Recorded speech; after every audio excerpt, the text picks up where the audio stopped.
دیدید که من توی فیلم ها این دارماسلیت که صندلی روی زمین هست رو ازش استفاده میکنم. اینو به صندلی مراقبه میگیم.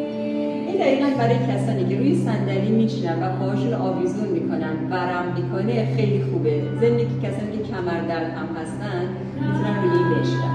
ضمن که حالا به شکل سکی که میشینم روی صندلی دارماسلیت، اگر از پهلو هم منو نگاه بکنید، پشت من اصلا به صندلی تکیه نداده، ولی پایین کمرم رو این پارچه به راحتی ساپورت میکنه.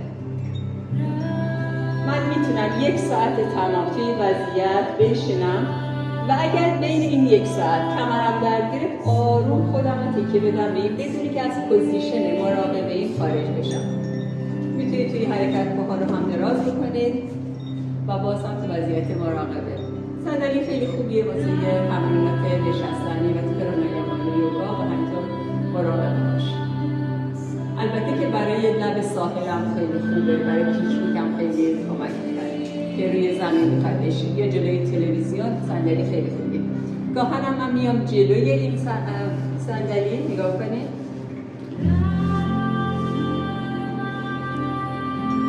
پایین باسنم رو این پایین توشک ساپورت میکنه و باز من هم به وضعیت صاف میشینم.